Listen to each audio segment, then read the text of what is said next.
Always. This time check is brought to you by TM Pick and Pay. It's time for the news.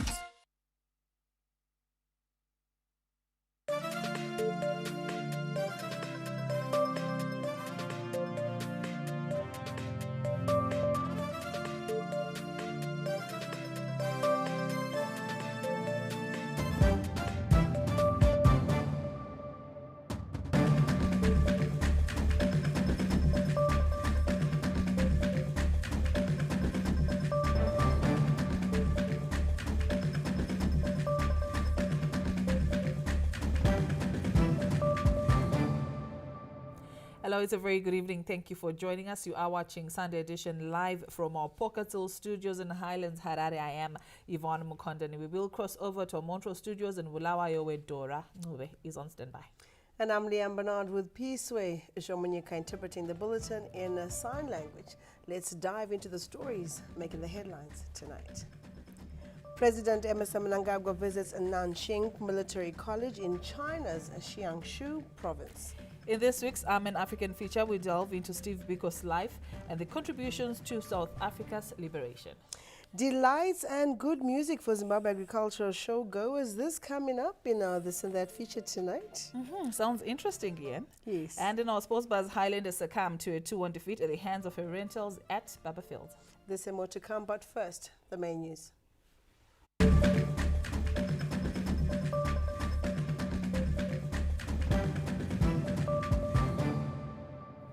In our first report tonight, President Emmerson Mnangagwa has visited the Nanjing Army Command College in China's Jiangsu province, where he received his first military training, Yvonne, in 1964. And Leanne, the president actually revealed how this place shaped his participation in the liberation struggle. The details.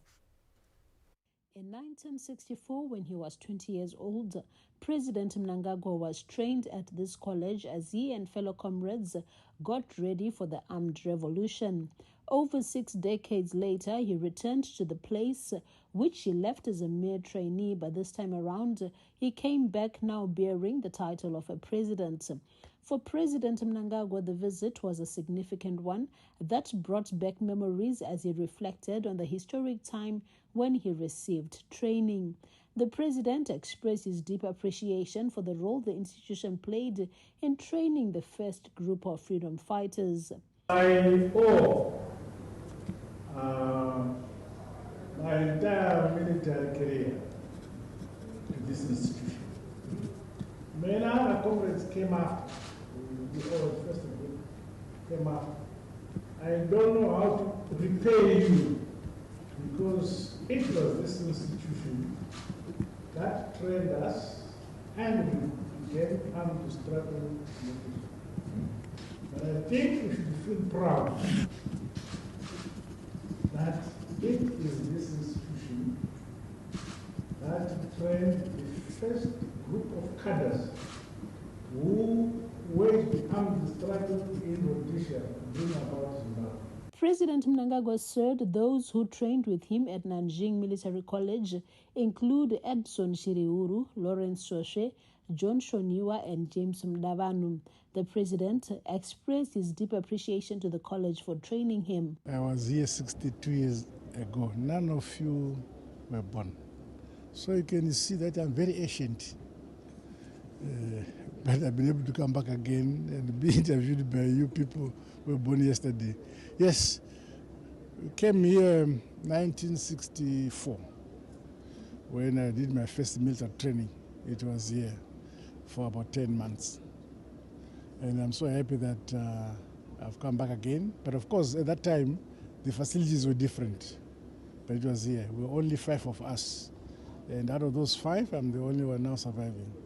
But we came here to train, and we began our armed struggle revolution after training here in the People's Republic of China. It was Edson Shiriuru, James Mdavanu, Lawrence Sose, and Emerson E.D.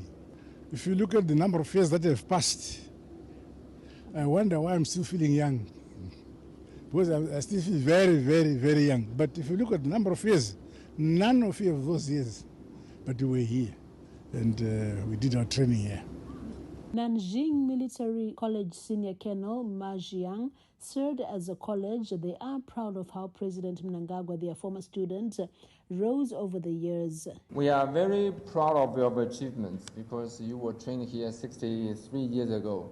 We are even more proud of your great contribution to your country because you are over 80 years ago and you are still in good health, and we can see you were highly respected and honored by your country and your people, who have made great contributions to your country.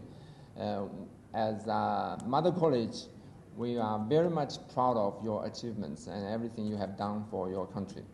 After his visit to the military college, President Mnangagwa met with the Communist Party of China CPC Party Secretary for Jiangsu Province, Jin Jiangxin, with discussions focusing on the need to deepen cooperation between the two countries.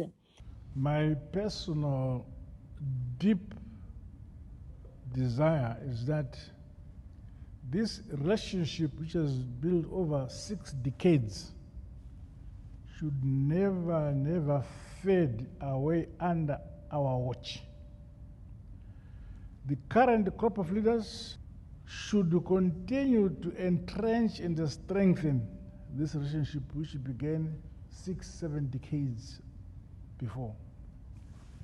In this spirit, the government of Zimbabwe and ZANU-PF are grateful for the support extended by your government, the government of the People's Republic of China, and the Communist Party of China in various sectors to our economy and on the political front that has served us to continuously pursue the correct ideological line.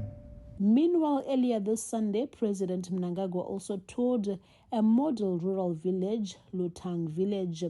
Josephine Mugio, ZBC News, Jiang. Indonesia has expressed commitment to deepening ties with the African continent to achieve shared growth. As leaders converge in Bali for the second edition of the Indonesia-Africa Forum, Vice President Comrade Kembo Mohadi, accompanied by Speaker of the National Assembly, Advocate Jacob Mudenda, joined other leaders for a dinner hosted by Indonesian President Joko Widodo this Sunday. The leader of the Southeast Asian country said he is honored to host the forum and expressed commitment to the Bandung Declaration of 1955, which speaks to the promotion of Afro-Asian economic and cultural cooperation and opposes any form of colonialism or neocolonialism. Indonesia is honored to host the high-level multi-party partnership forum and the second Indonesia-Africa Forum for advancing inclusive and sustainable global development. Indonesia remains committed to strengthen cooperation and solidarity with countries in the African region, and this will also be continued by the next government. So, on this joyful occasion, allow me to introduce the President-elect of Indonesia, Mr. Prabowo Subianto, who will be inaugurated next month and will lead Indonesia in the future. Leaders from Rwanda, Liberia, Zanzibar, Eswatini, and Timor-Leste are also attending the forum, where other African nations are also represented.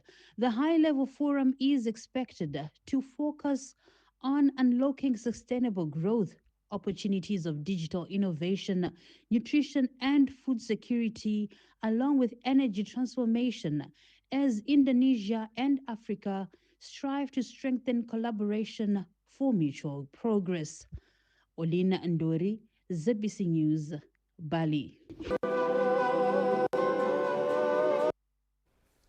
And our war veterans have described the late national hero, Brigadier General retired Shadrack Ndabambi, as a principled man who risked his life for the liberation of this country. The late Brigadier General retired Shadrack Dingan Dabambi developed an interest in liberating his country at an early age, according to war veterans who knew him. Brigadier General retired Mawire Mtasa, who met General Ndabambi at Trench House College in 1973, says the two developed a close friendship and would later assault a white woman in Philpott and Collins bookshop in then Salisbury, leading to their subsequent detention. Following their release, both men took secret decisions to join the liberation struggle. That's when we made our minds. That about my exams, same all levels. In weekend, I don't want to go into farm. No, but I end up to the churches.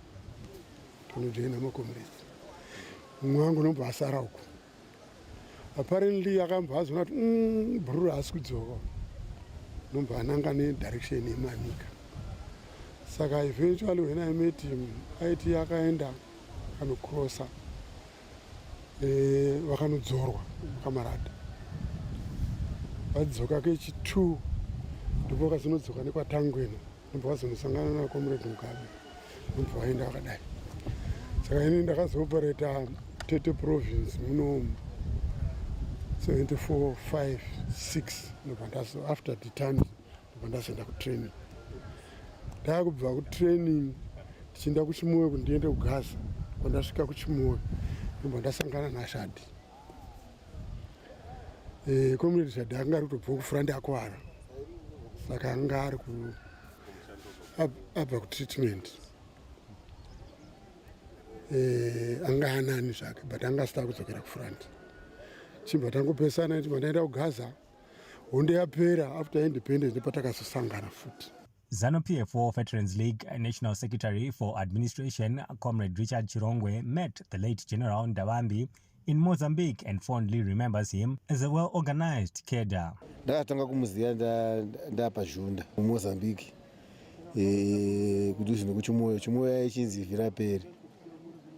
Saka vakamutanga kuuya ndokubva isusu tanga taako kudhara ndokubva vadzoswa nemafrerimo vachinzi vana vanenge vaita vadiki kuti vauye kuhondo mazuva acho iwayo. Saka ndobva vadzorwa. Saka pavakadzoka kuuya kuno kuZimbabwe kunoku vakabva vasvika ndobva vazopinda ndobva vauya kwanga kunana Vatangwena. Saka kwanga kuna Vatangwena kwekweku ndokwakazoyana nana vaMugabe.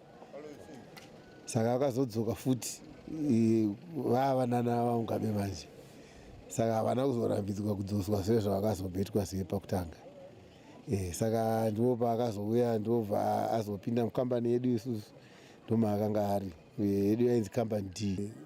Akazosumuka zvakare achizopuwa ndifukati panana Nyadzoni anonzi Nyadzoni takabva pazhunda tikazoenda kuNyadzoni. Nyadzoni ndisi takatanga kuivhura. The demise of Brigadier General retired Ndabambi has not only robbed the war veterans fraternity and his family, but the nation at large, as his larger-than-life achievements have earned him national hero status. He is survived by his wife and 4 children. Mourners are gathered at Plot 7, Virginia Farm in Glendale, Mazoe District. Tapiwa Machemedze, ZBC News, Mazoe. The Grain Marketing Board is expanding its storage capacity through construction of additional silos across the country in line with government's thrust to increase the national strategic reserves. 7 silos with a storage capacity of 56,000 metric tons are under construction across the country in provinces that include Manicaland, Masvingo, Mashonaland Central, Mashonaland West and Matabeleland North. Giving an update of the project, Grain Marketing Board Chief Executive Officer Dr. Edson Badarai noted that the project resonates well with Cabinet's directive that strategic grain reserves should increase to 1.5 million metric tons from the current average of around 750,000 metric tons. In terms of silo storage, Zimbabwe has got 750,000 metric ton capacity for the silo and around another 800 non-silo. So we are building 7 new silos, each with 56,000 metric ton capacity, which adds up to 392,000 And these are in Midlands, your Marsh West, Marsh Central, Manicaland, Masvingo, and Marsh North. So into the future, the plan is then to expand into the other areas like Marsh South. The new silos are at various stages of construction. In terms of the progress, Kwekwe, we are already on concrete. Others are at different levels, excavation, and some we are moving equipment to the sites. But basically, we believe that within 18 months, this should be done. The country has 12 silo plant sites with a cumulative holding capacity of 750,000 metric tons. John Nandara, ZBC News, Harare. Meanwhile, the Fumvuza Intwasa program has proved to be a game changer in reducing the impact of drought, with smallholder farmers in Chimanimani delivering surplus maize to the Grain Marketing Board. Farmers who embraced the Fumvuza Intwasa concept in the greater parts of Chimanimani managed to produce surplus grain despite the effects of the El Nino-induced drought. Local farmers who delivered 277 tons to Biriri Grain Marketing Board depot this Saturday spoke highly of the country's conservation farming method in improving food security and sustainability. Murume wangu unorwara murwere asi patakapinde mupfumvudza tichitaurirwa kuti endesai magwere kuGMP ndingapuwe mari yacho ndakagadzirawo imba yangu ndingatenge marata angu ndingatengawo semende yangu isiye medu kuno muward 17 manyasira zvakanaka kasi nechibage chodya kana 3 years to come ndo chanotodya chatakaisa pfumza last year izvo tatikuita kuno ndatopedza kuchera makomba inoshandisa zvese nokumaucha taendesawo chibage kuGMB kuburikidza nekuwana patakaita kubva kupfumvudza. Pfumvudza yatibatsira kwamakore izvozvi zvirare chitatu. Inini pfumvudza iri kundibatsira zvakanyanya nekuti kumashure kwese uko kurima kwaitinesa kunyanya fanika isusu vanhu vasina mombe tainetseka zvakanyanya ngekurima kuti panguva yaunotaura nemunhu nemombe waizokupe nguva yake yekuti azoya kukurimira nguva yobva yadini yobva yadarika. Kana uchinzi bhegi refertilizer 1 top 1 D nembeu yako chienda unobudisa tani yako wozotipawo bhegi 1 kuGMB kuno unozodeizi. Manicaland Minister of State for Provincial Affairs and Devolution, Advocate Misheki Mugadza, says Chimanimani farmers' success story speaks to the transformative nature of the Pfumvudza philosophy. Chirongwa chepfumvudza ichi rudadiso kune vanozvigona semagonero amunoita imi. Tichatoyawo nevamwe kuno kuti vaone makaramba muri pachisungo chekuunza 277 tons dzandanzwa kuti dzaapano nhasi mbozviroverai maoko. Zvinofadza sei kuti vanhu vakawanda kudai vanogona kuchengetedza chisungo chavanenge vaita. Kugona kwenyu kunopa manyemwe. Saka tinofanira kukukurudzirai kuti murambe makadaro. Ndizvo zvinoda baba Mnangagwa. Meanwhile, the revival of Kesho Valley irrigation scheme in the same district, as well as Chibuwe, Mskavane and Romsley irrigation schemes in Manicaland province, is also built to significantly improve food security. Kenya's Chifuje, ZBC News, Chimanimani. Opposition leader Dr. Henry Muzorewa of the United National African Council has commended the post-election environment that has enabled the Second Republic to partake in various developmental projects. The Second Republic's Infrastructure Development Trust has been embraced by Zimbabweans from different quarters as it signals a shift from the election mode which saw ZANU-PF romping to victory last year. One of those is presidential aspirant Reverend Dr. Henry Muzorewa, who leads the country's oldest opposition outfit, the United African National Council. I think the president has decided to really do what he has always wanted to do but did not have the chance to do it. Now the man is fully in charge, and I think he's doing some things that should have been done decades ago. And I want to give the Second Republic a chance and the credit for really making an effort to improve the situation, the infrastructure. Because being opposition doesn't mean we are opposed to Zimbabwe. We are pro-Zimbabwe. So we don't all have to be in the seat of leadership, but we can help. He added that President Emmerson Mnangagwa's assumption of SADC chairmanship should unite the country and the SADC region for a common purpose. this was our chance. This is our chance to show the other 15 states who we are and what we are in terms of our efforts to build the nation. And so I was encouraging everybody to forget about this idea of demonstrating against hosting SADC. SADC is our thing. It's our thing and we needed to support it.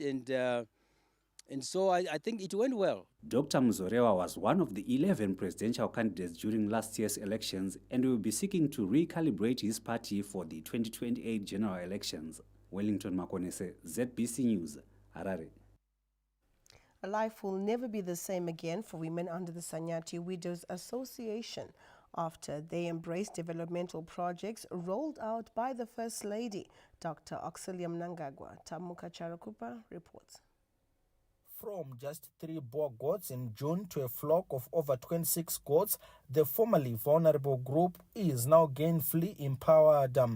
Initiated by the First Lady, Auxilia Mnangagwa, with an initial project's funding of $1,000 United States, the STI Widows Association has also ventured into poultry, while some have ventured into small vending businesses. Chekuti tiri ku Chakari papechway ndo pavakauya nemari vakatipa 1000 US vamwe vakapiwa magroceries tikatora 1000 US iyoyo tikati toita sei nemari iyoyo tabva tafunga secommittee tine steering committee yedu yevanhu 6 tikati ngatitengei mbudzi kana tatenga mbudzi todzichengeta kana tadzichengeta mbudzi dzodzo tozopota tichirumura tichidzirumura tichidzibvisa dzichienda tichinopawo mamwe mawidows achitanga kuchengeta saka ndo mbudzi dzatinadzo pano. At Kadoma Fruits and Vegetable Market, the widows are also into thriving vending businesses. Mawidows ari kubatsirikana mukati merufuni ino itiripo 22 vanosumudzira kuti mudzimai usagare hazvina mhaka kuti wafirwa asi wana chimwe chaunoita mukati mekurarama wana kubata kwaunobata kuitira kuti ramangwana rako rive rakajeka. Zviri kundibatsira nokuti ndikutoendesawo vazukuru vangu kuchikoro. Inspecting the projects this Friday, the Minister of State for Mashonaland West Provincial Affairs and Devolution, Honorable Marian Chombo, thanked the Mother of the Nation for rolling an inclusive community empowerment project. Amai vanokwanisa kuita asi avazvikwanisi vari vega. Vari kuti ndokumbirisa business people vekuno nevamwe vanenge vachitoonzwa muzvivhitivhiti kuti hanzi musha wakakurisa musha waZimbabwe unotariswa naamai Dr. Auxilia Mnangagwa. Vari kuda rubatsiro nekuti vanhu vanoda rubatsiro vakawanda. Hanzi munda wokurima uri kwakakura asi varimi vashoma. Hanzi haiwo ndatanga basa irori chisheru chaitwa naamai Dr. Auxilia Mnangagwa. Chisheru vari kuti chiuyai mundibatsire. Various empowerment projects are being rolled out across the country to benefit the country's citizens, especially women and the youth. Tamuka Charakupa, ZBC News, Kadoma. The ZANU-PF Mashonaland East Province has recommended that President Emmerson Mnangagwa's term in office be extended to ensure the fulfillment of Vision 2030. The recommendation for President Mnangagwa to remain in office until 2030 was one of the major takeaways at the Mashonaland East Provincial Coordinating Committee meeting held at the party offices in Marondera this Sunday. The party leadership says the recommendation is informed by the president's developmental trajectory. Pillar yekutanga, which is state of the party, tiri kuti nemabasa ari kuitwa na president. Umbowo wacho watiri kuona tese maringe nemigwagwa iri kugadzirwa, zvivakwa zviri kuitwa, madhamu ari kuvakwa nezvimwe zvakawanda kusimudzira upenyu hwenyika, vachiona muono wavo wakapiwa naMwari wegore ra2030. Tiri kuti ngavarambe varipo vazadzise hope dzavakapiwa naMwari. Vision dzinobva kuna Mwari. Kana zvairi vision haigone kutambidza mumwe sechimuti cheresi nekuti vision. Saka tiri kuti ngavaenda havo nevision yakusvika 2030. Shuwiro yavo taiona, toramba tichivatsigira. Ndiyo resolution yatiri kuisa mberi yokuti vakuru leadership yatinayo irambe iripo. President vange vachizadzisa zvishuviro zvedu zvakanangana nevision 2030. Taita ma-resolutions. Ngatizivei muzvezve una president nekwatiri kwenda. Zvimwe zvinhu zvinoda kusupportwa nemafacts. Handide? Saka isi tiri kuti aiwa isu tiri kuzviona. Izvi ndo zvataitirwa na president. It also emerged preparations for the annual National People's Conference to be held in Bulawayo next month are on course. Gerald Sasa, ZBC News, Marondera.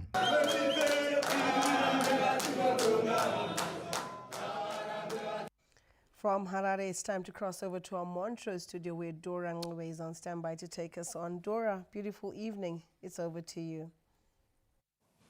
Thank you so much, Leanne and Yvonne. A lovely evening to you and a lovely evening to our viewers. I do hope you had a beautiful Sunday. We'll continue with the Sunday edition. Partitioned buildings across the city of Bulawayo have increasingly emerged as a popular choice for micro, small to medium enterprises seeking affordable and flexible business spaces.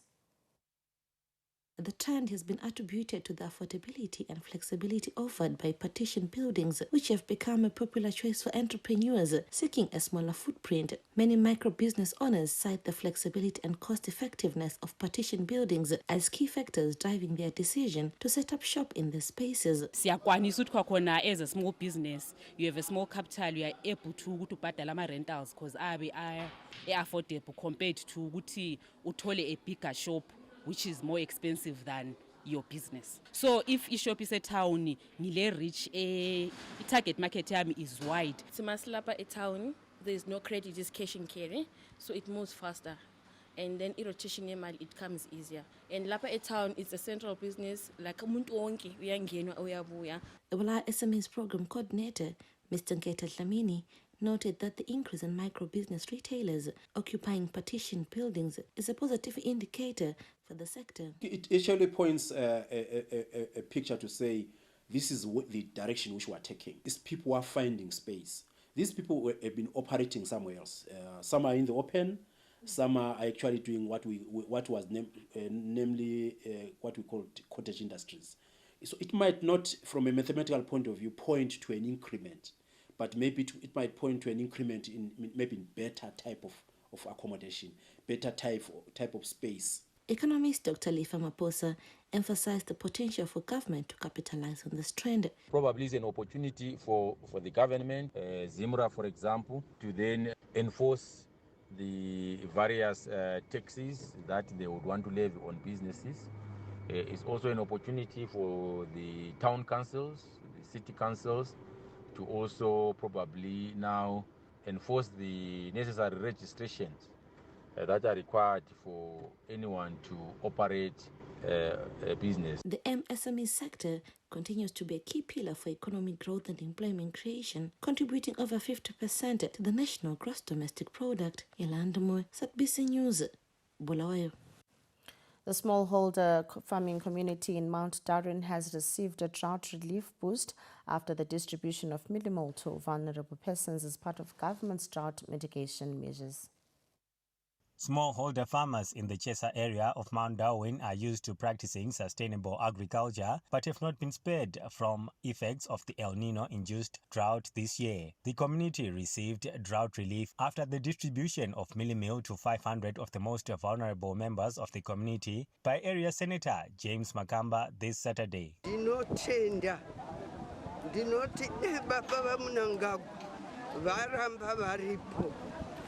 Ndinozvikudza zvavaita zvitati sitorina tachingoitawo zvokungotiwo ukawanawo paunotiwo apa watengesa tuhuku waita sei uchitengawo chikafu nokuti mumunda takatobuda tine zero tisina chetinacho unenge uri chirema unachonogona kuita pavana nokukatasana newe saka panguva ino ndafara nezvekwana makamba kuti tomboona kuti vana vatombonoraramawo. Vana vanoda poriji kuseni chokuisa pamoto chinoshaikwa asi tatenda naso zvataitirwa. The Welfare Department welcomed the initiative as a step in the right direction. Chabatsira machembere vakaremara nevarwere munomu wa 29 takamirira zvirongwa zvehurumende. Mount Darwin Senator Dr. James Makamba highlighted the gesture seeks to complement efforts by government and its partners to ensure no one dies of hunger. Tenderei nyika yose kunyanya kwamunobva muchiona kuti vanhu vagere sei muchishanda nehurumende kuti vanyasowana mufanikidzo wakanaka kuti kuri kutambudzikwa ndekupi kuri kuda kupuwa chikafu ndekupi nekuti ivo vamunanga havade kusiya munhu mashure. The program beneficiaries were drawn from Nyanjenje at Jesa, Nyakaskana, Kangaire, Nyamahobogo and Makororo, all falling under Fura Road District Council. The gesture comes at a time government has undertaken drought mitigation initiatives targeting to cushion the vulnerable from the drought. Tapiwa Machemedze, SBC News, Mount Darwin. A school business unit launched at Ngeta High School in Bulawayo in April this year has been a resounding success, transforming the lives of students and positively impacting the surrounding community. Launched by government in April, the agricultural project focusing on horticulture and poultry on 3 hectares of arable land has not only provided students with practical experience, but has also generated significant income for the school. The school head, Mrs. Levuani Muchemedzi, is satisfied with progress recorded, highlighting how the project has enriched the students' educational experience and transformed the school. In addition to that, our school children are benefiting in that they are seeing their lessons in practical. They are having that practical experience of what they are learning, and also they are now having modern ways of farming, and they are also part of the committee which is running this school business unit. As a matter of fact, we have got a portion for the learners who are vulnerable. The project has also had a positive impact on the community. Isinceda kakhulu ngoba ihle yaqalisa lapho kuqalisa khona impande zabantwana. Kade sila abantwana abasezitreetini ababefunda khona. Themba ukuthi laba kathesa abakhona ngabantwana abazaphuma sebelolwazi olungcono. I-project yethu le isiyenza ukuthi abantwana bethu bathola imisebenzi ku community khona la. So hayi siyabonga ukuthi yasiphathisa. The project is poised to become a model for sustainable development and education. The vision is to turn Ngeta into a horticulture hub, whereby the constituency will be producing agricultural produce. So the vision is huge, whereby we'll need the participation of all schools in the constituency. A government is targeting establishment of 10,000 business units countrywide by December, comprising youth, school, irrigation and village business units. Ilandamo, SBC News, Bulawayo. The Young Women of Africa, Iowa Southern Africa chapter has been launched in Zimbabwe with women economic emancipation high on the agenda.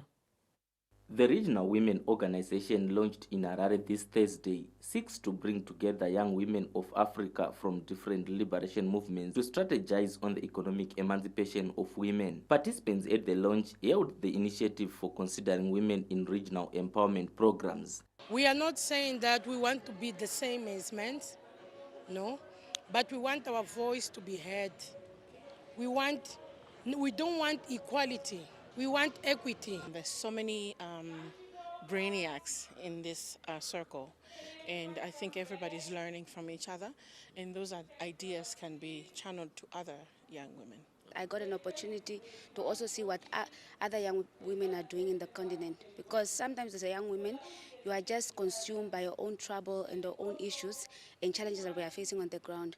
But when you see other young people doing amazing things on the other side and how they actually overcame their own barriers, you are inspired. Having these initiatives, it helps us as the women with disability that we are being recognized in our country, that we have an amplified voice.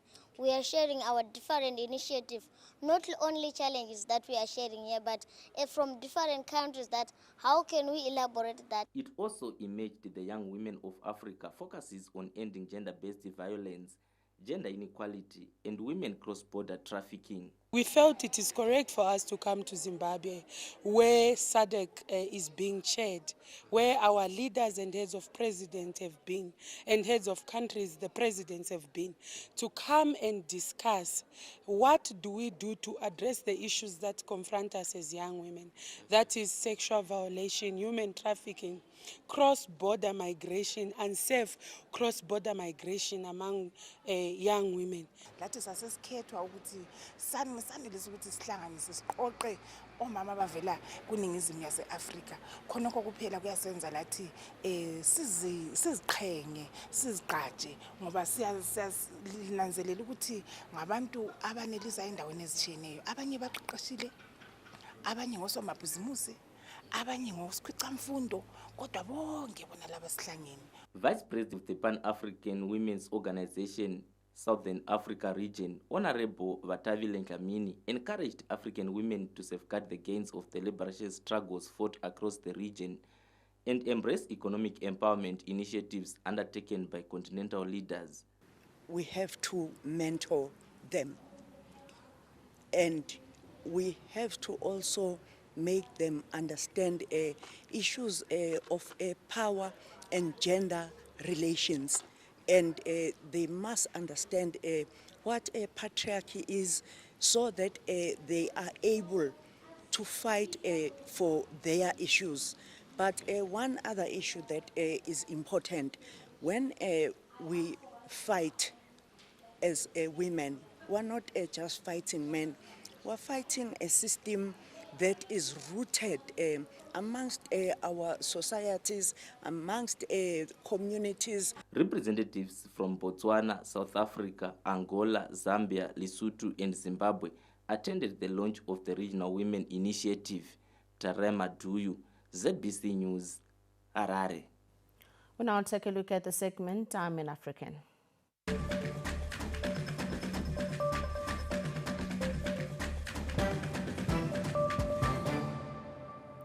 Many African countries went to great lengths to achieve their independence from colonial rule. In every struggle, there were some prominent figures who were on the front lines of the war. As South Africa fought the apartheid system, among the loud voices who spoke against it was Steve Biko. In this week's I'm an African, we take a look into his life and contributions to South Africa's liberation. Changes which are to come can only come as a result of a program worked out by black people. And for black people to be able to work out a program, they need to defeat the one main element in politics which was working against them, and this was a psychological feeling of inferiority. Stephen Bantu Biko, popularly referred to as Steve Biko, made waves in South Africa in the 1960s and 1970s as an anti-apartheid activist. He was unambiguous in his stance against racial segregation. Having been born in 1946 in King Williamstown, South Africa, Biko registered for a degree in medicine at the black section of the Medical School of the University of Natal in 1966. His enthusiasm went beyond the medical field, and this made him a prominent student leader. He was to become the first president of the South African Students' Organization, SASO, which he founded together with his friends. SASO was formed due to the frustrations that black students encountered within the Liberal and Multiracial National Union of South Africa Students, NUSAS. Biko and his friends believed that NUSAS, though claiming to be liberals, was unwilling to adopt radical policy positions and was content with playing safe politics. This brought about the questions, are white liberals best able to define the texture and tempo of resistance? SASO was therefore founded as a call to black students to refrain from being spectators in a game they should be participants. Amongst Biko's favorite quotes was the slogan, "Black is beautiful," which he described as meaning, "Men, you are okay as you are. Begin to look upon yourself as a human being." The formation of SASO affirmed the idea that blacks could define and organize themselves and determine their own destiny through a new political and cultural identity rooted in black consciousness, and it swept through most black campuses. SASO became identified with black power and African humanism, and by 1971, its influence had cascaded to tertiary institutions. The organization's leaders moved for the establishment of a new wing of their organization, the Black People's Convention, BPC, that would embrace the broader civil society. The BPC started looking into the problems of black workers, and this led them on a collision path with security forces. By the end of 1972, 41 branches were believed to exist. Black church leaders, artists, organized labor, and others were becoming increasingly politicized. In 1974, the leaders of SASO and BPC were charged with fomenting unrest.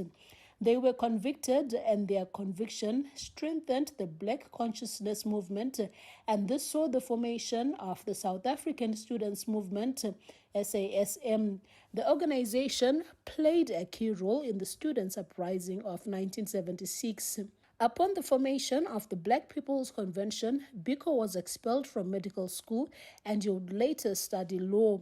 When he left university, he joined the Durban offices of the Black Community Programs, the development wing of the Black People Convention, as an employee. These programs engaged in a number of community-based projects and published a yearly called Black Review, which provided an analysis of political trends in the country. In March 1973, Biko was banned along with some colleagues and was deported from Durban to his hometown. Biko's banning order was later amended to restrict him from any meaningful association with the BCP, and he could now meet with not more than one person at a time. He could also not participate in any public functions, nor leave King Williamstown without permission from the police. On August 1977, Biko and a fellow activist were arrested at a roadblock and jailed in Port Elizabeth. He was found naked and shackled outside a hospital in Pretoria and died the next day of a brain hemorrhage.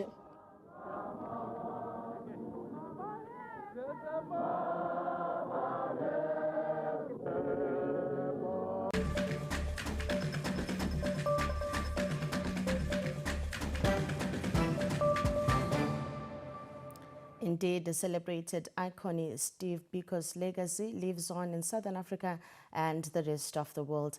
And on that note, we now take a break. Thereafter, we'll take you back to our Pocket Cell studios for more news. To stay with us.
The University of Zimbabwe wishes to inform all graduates, their families and the nation at large that its 2024 graduation ceremony has been scheduled as follows. The ceremony will be held on Friday, the 13th of September 2024 at the UZ Sports Stadium. Graduates and their guests are required to be seated by 0800 hours. Admission to the graduation venue will strictly be through invitation cards. Rehearsals will be held on Thursday, 12 September 2024 starting at 14:15 hours at the UZ Sports Stadium. All graduates are expected to attend the rehearsal without fail. The accreditation of journalists will be held on Wednesday, 11 September 2024, starting at 10:00 hours at the University of Zimbabwe Photographic Unit. All guests and graduates are strongly advised not to bring cameras or photographic equipment into the graduation venue. The University of Zimbabwe wishes to invite all interested parties to partner with it during the 2024 43rd graduation ceremony. Kindly contact our Marketing and Communications Department on info@admin.uz.ac.zw or acadreg@admin.uz.ac.zw or call 0242 303211 extension 11179 or 11334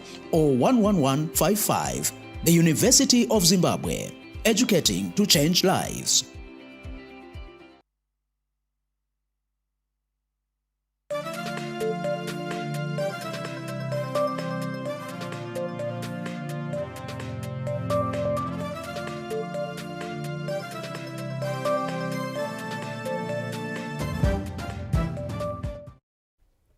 A warm welcome back and many thanks, Dora, for giving us news from the other side of the country. And now, this and that, Yvonne, growing up, I've always looked forward to the agricultural show. Okay. Basically for the toffee apples. No. Something I would want to go to the show for. And I mean, a lot of the kids that visited our ZBC stand were eating either candy floss or toffee apples. Why do I feel like you're being spiteful? Because I never used to like toffee apples. In fact, up to this day, I do not like them. I don't like toffee apples. So I don't like what would candy you floss. look forward to at the show? Oh, yeah. Because you know what? In Gweru would have the agricultural show around about the same time that the Luna Park would come. So for me, it was the Luna Park, the rides, that was all. The swings. Candy floss, toffee apples. In fact, a call to parents, please ask your kid if he likes toffee apples and candy floss, because I'm sure they don't. That stuff is too sweet, man. I'm sure they did, because a lot of them loved that. Really? Yes. Okay, so looking at this year's agricultural show, it looks like savory delights and good music. That was generally the package that proved to be a powerful concoction of happiness at this year's edition of the agricultural show. Indeed, and Theophilus Chuma gives us more. The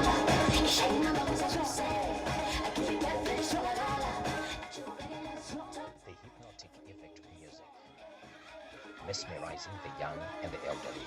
The sleeping innocent child was the only barrier saving his mother from getting the groove on the dance floor. The blissful laughters filled the atmosphere at the Zimbabwe Agricultural Show. In unison, the show goers described it as one of the best outings. I went to the ground, there's much activity, the police showcasing what they do and all of that. I can say that's where I got much of the entertainment. Dana kids gonna kuona muka dzakasiyana siyana. Nakuzakushow kuwanda kwevanhu than last time, plus my activities awanda than last time. Everything come on with the atmosphere. I look around. This is great moments here. Away from the hectic life of every day, then you express your brain freedom or whatever. From on high to the lunch pavilion, nothing could be better than a scrumptious delight of grilled chicken. The sweet aroma of turmeric-filled wings and leg portions were just what was needed to cap off an otherwise eventful day for the revelers. After all is said and done, and the tummy is full, the mischief part of the human side was activated. Theophilus Chuma, ZBC News, Harare. That's scary. I'm out of words, but anyway, let's find out what's happening in business news up next.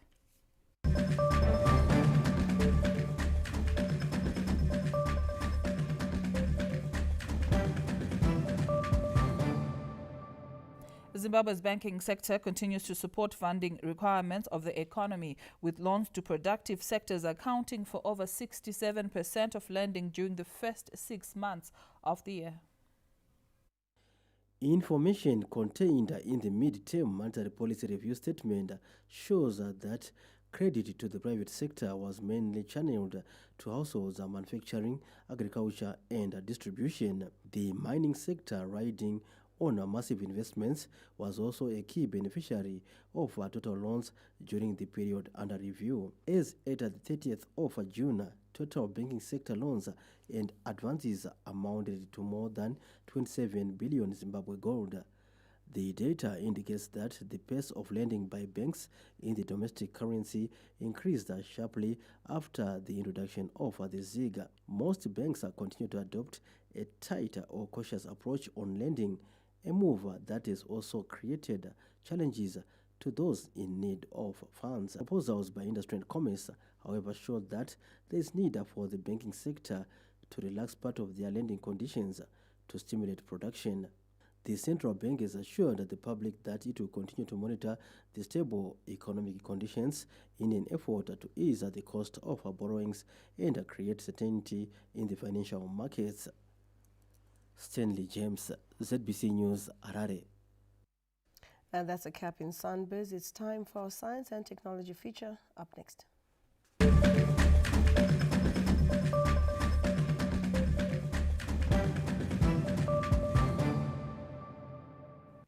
The growing interest for high quality and healthy foods has transformed the food industry production processes, with new technologies being adopted to extract oils from healthy foods such as avocados. And now in our science and technology feature, we look at the Chinese technology adopted by a local company to produce cold pressed avocado oil from abundant fruits found mainly in Manicaland province. They say eat healthy foods to stay healthy, and this is the vision adopted by a Mtare-based agro-food processing company, which has adopted new technology from China to produce avocado oil. The reported growth in global demand for avocado oil by about 5.6% per annum prompted the establishment of a new avocado processing plant in Mtare, also known as CPAO technology.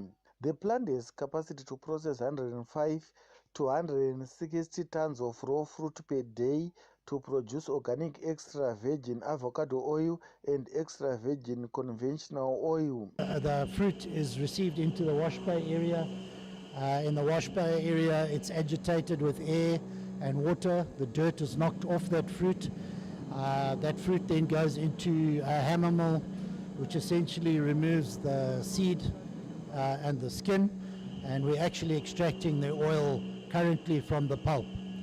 The pulp is then, as a slurry or a paste, is pushed through by pump into what we term a malaxer, which is a kneading machine, where it's held for an hour or so, or maybe more, depending on the ripeness of the fruit, and it's held there till we start to see the oil separating from the paste or the oils. The oil floats to the top. When we start to see that, we know that it's ready for separation, and then we decant that into, it's a centrifuge essentially, which pushes, because of weight, oil is more light than water. It's two counter-rotating sieves, and it throws the water and the paste to the outside. The oil stays in the center of the unit, and that is then pushing the oil out into the filtering facility before we then can settle it and pack it for processing. There are certain standards that are followed to produce high quality product that has a long shelf life. We measure the two things that determine quality are the free fatty acid or oleic acid level and the peroxide level. And those things determine the shelf life and the oxidative processes that happen once you've broken the skin of the avocado. For extra virgin avocado oil, we make sure that the fatty acid level is less than 2% for extra virgin. For virgin, it's less than 4%. And then for the peroxide levels of extra virgin avocado, it's less than 10 milliequivalents of oxygen. And for virgin, it's 15 MEqO2. Over the last 15 years, CPAO production has increased in many other countries and has led to an expansion of the market, which is set to continue given the growing interest in high quality and healthy foods. Kenya Sivuje, ZBC News, Mutari. Well, that's all we had for you from our science and tech bit. We're off to a break, but before we go, just a special shout out to all the Manchester United fans. If you're watching the show, please tell us where you're watching us from on our Facebook page. Would love to hear from you. We will be back with sport. Do stay with us.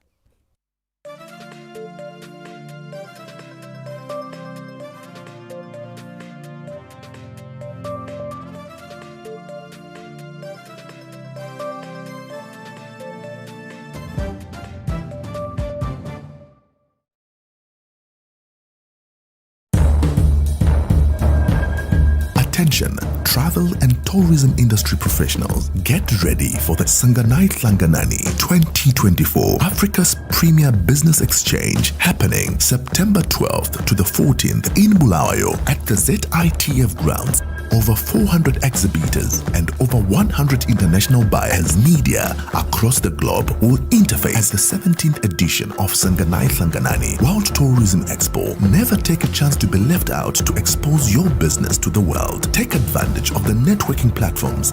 Establish strategic business partnerships with world tourism players. Showcase your destination, products and services. Derive value from well-structured and informative international tourism forums and conferences. Join us at Sanganai Hlanganani 2024. Africa's premier business exchange awaits. See you there.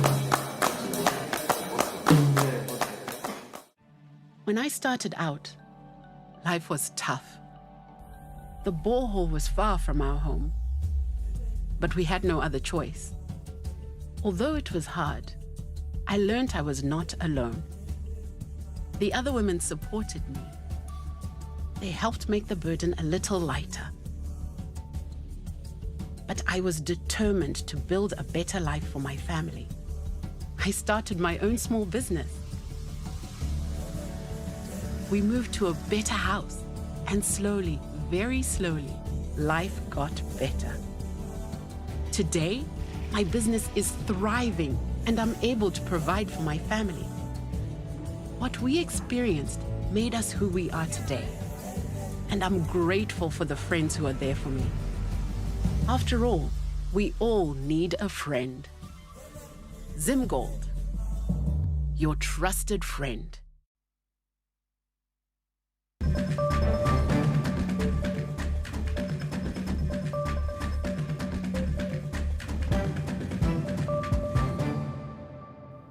Welcome back now. On the local front, Harare Giants Dynamos bounced back to winning ways with a hard-fought 1-0 victory over Chekutu Pirates in a Casablanca Premier Soccer League encounter at Rufaro Stadium this Sunday.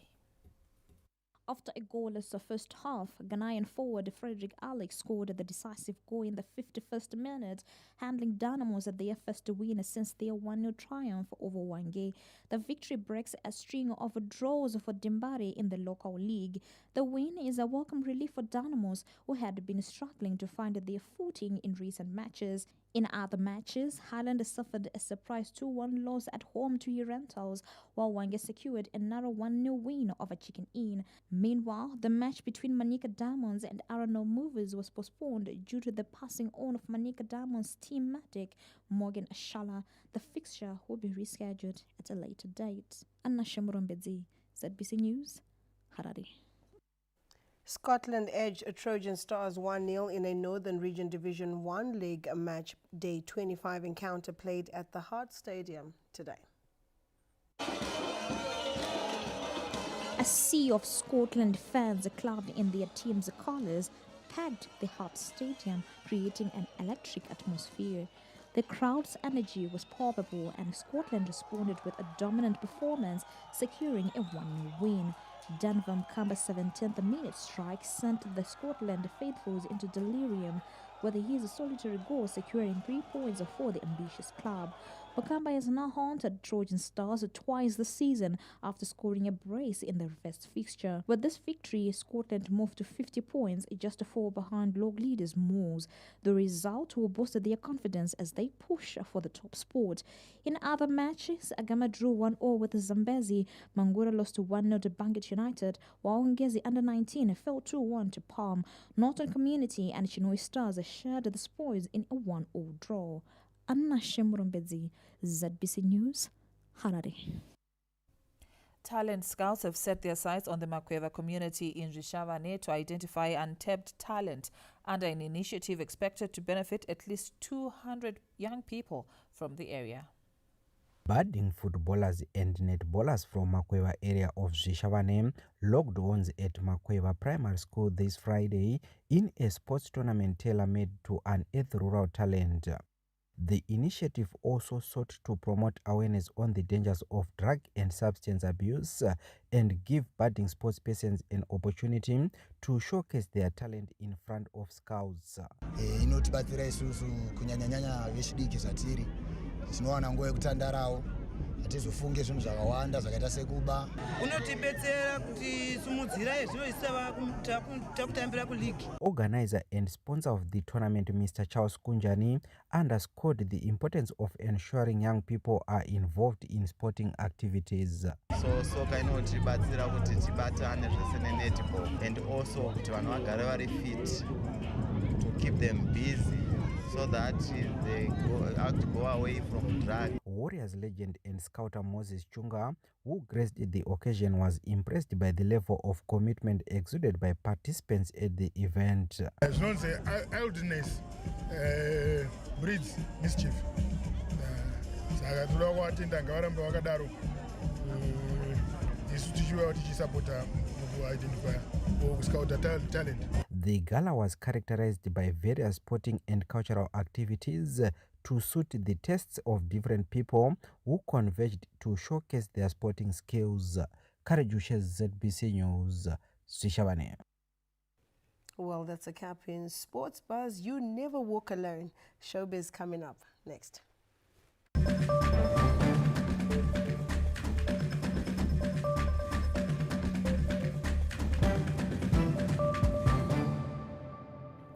In an effort to conserve and preserve Zimbabwe's history and heritage, a budding author from Masvingo has written a book which is expected to enhance the young generation's understanding of the country's history and opportunities that lie ahead.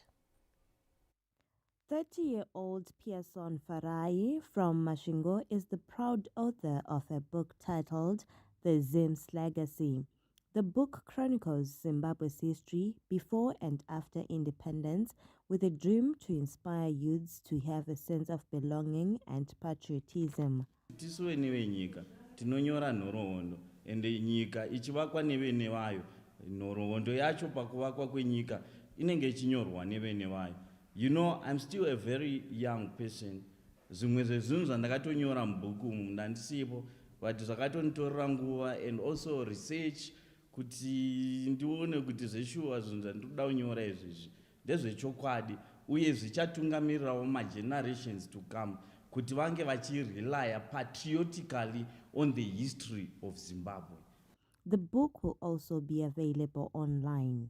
Tutaura zvetechnology ka saka bhuku iri rofanirwa kuwanikwa online and also tikutasira kuti bhuku iri richa-accessiwa isusu seZim Legacy Movement pataichichifamba tichidzidzisa vechidiki about how to be a patriotic citizen of Zimbabwe. The publication will be officially launched on the 28th of September. Fungai Jachi, ZBC News, Harare. Now, Killer T's hit Kanandanyura, which has surpassed 5 million views on YouTube since its release 4 months ago, remains a force to reckon with on the Power FM Top 40 chart show after reclaiming pole position this week.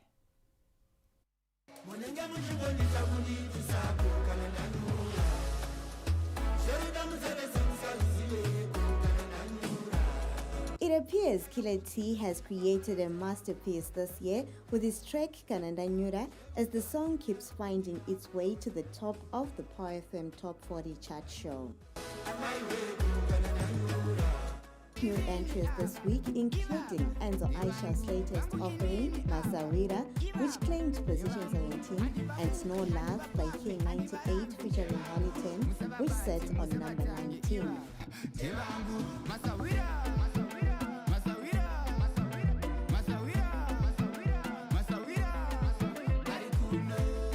A collaborative effort, Walk Over by Saidi and Saint Flo, and Fauna by Delroy Shewe were this week's non-movers.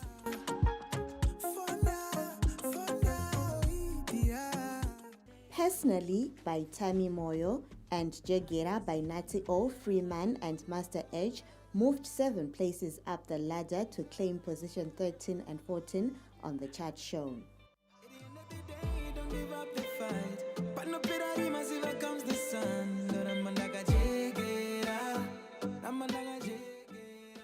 Fungai Jachi, ZBC News, Harare.